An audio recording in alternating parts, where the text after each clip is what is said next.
All right, so let's talk about this really quick. The best way to get inspiration, I would say, is to just observe the world around you.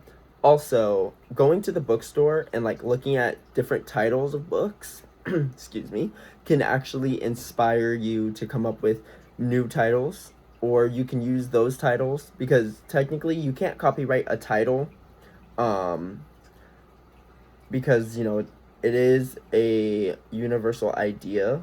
Um and so you can use those titles, but if I were you, well, this is what I do typically, is I go ahead and I read some of those books to kind of get like inspiration for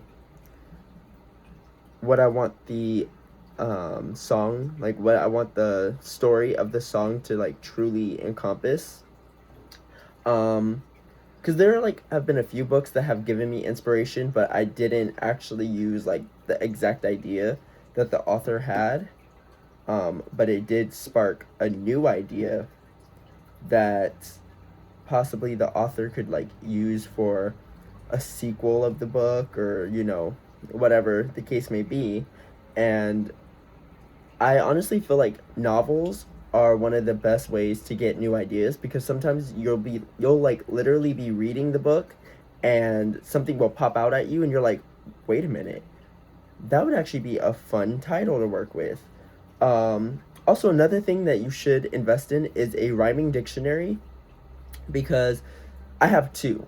I have a really bigger one. Um, I really need to get organized to find all my books. And then I have like a little pocket one, but I also have one. It's the same one as my pocket one, but I have it on my phone for like the times that I can't pull out a book and like, you know, do what I do. But I use those to kind of like create rhyming words, but not like your ABC type rhyme schemes.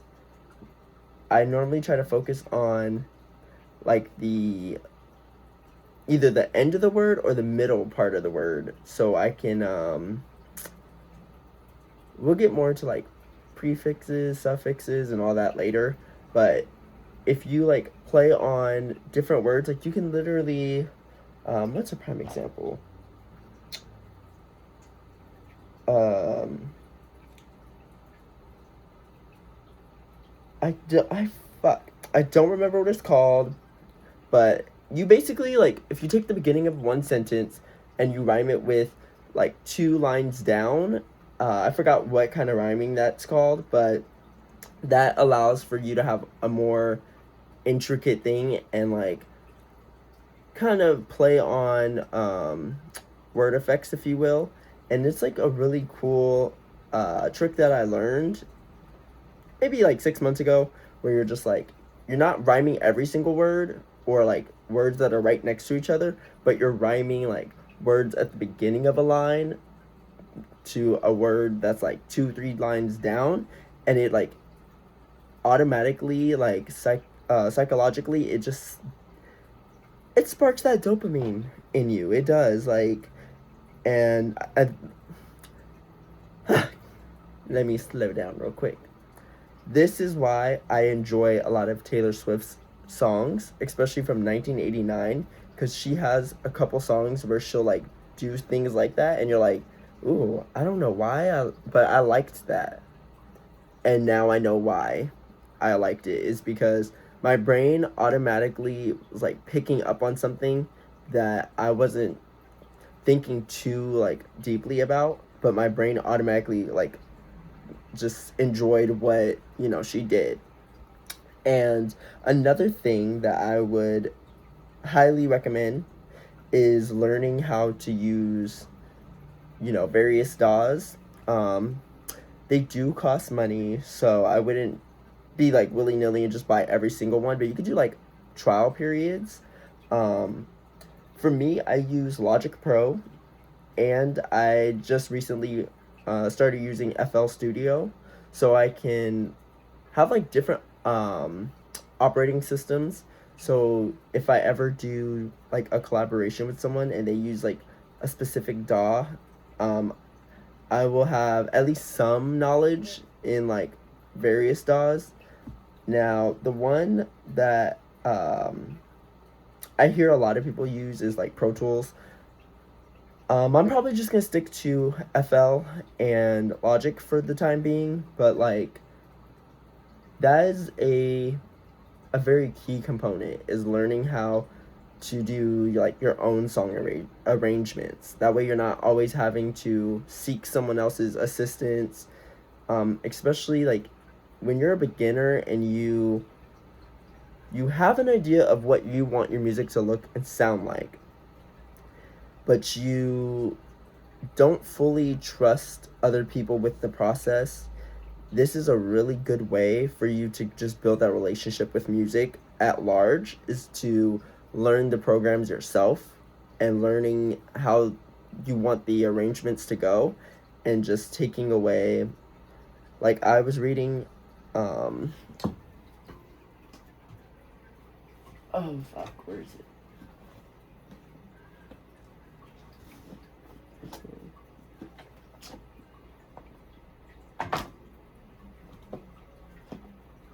Where is that? Fuck. Okay. Well, I was reading Mixing Step by Step, and it was talking about various things that you should like pay attention to. So it caused me to go and download another book that actually broke down like musical arrangements and like the best tips about going through with like arranging music, engineering it, mixing and mastering it. And so I was just like taking notes and making sure that everything that makes music like just click and just work so well, I was like pretty much highlighting, writing down all the key things that stuck out to me.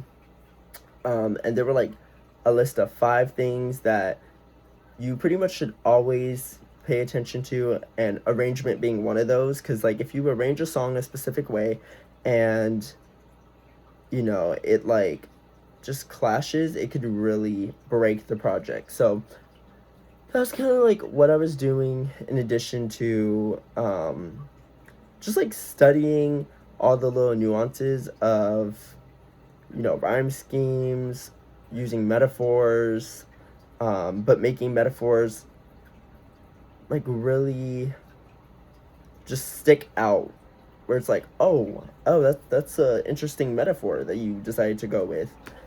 And yesterday I spent an hour at work before starting work, just like writing down random metaphors and ideas and things that I want to like revisit and encapsulate. And then today I went to the bookstore to go and get some new titles, some new ideas. And honestly, you can get inspiration from anywhere. And that's like the most important factor, is just observe the world around you. Because I've heard conversations in passing when I'm like at work, the garden, or just walking down the street, or even like at the store, of like some of the most absurd things that you have heard. And I've even heard like people talk about Hitler in ways that was just like, oh, you had a thing for that guy, didn't you? But it's kind of like, you can literally get inspiration from anywhere. Like, you genuinely can.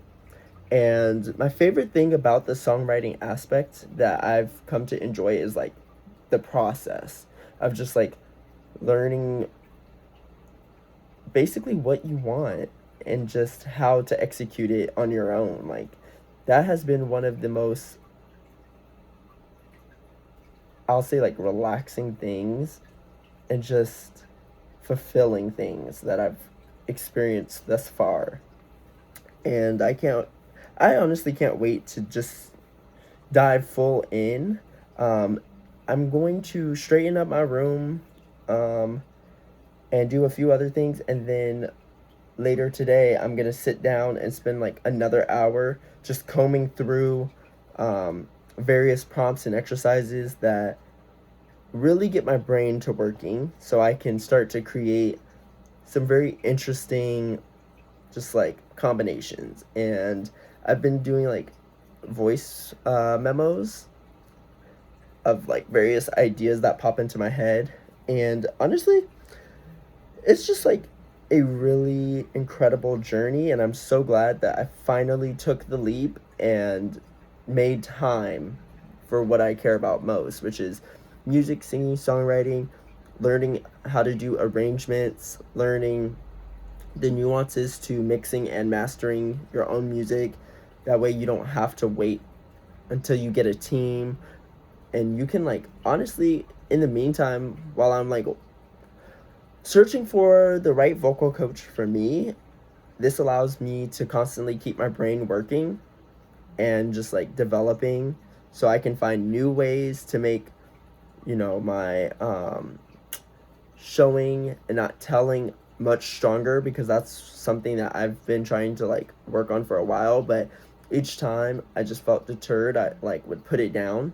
But now that I feel good and I started creating that snowball effect, now it's just full steam ahead. And I'm actually really excited, and I hope you guys are kind of getting some inspiration to just start taking control of, your life and your situation.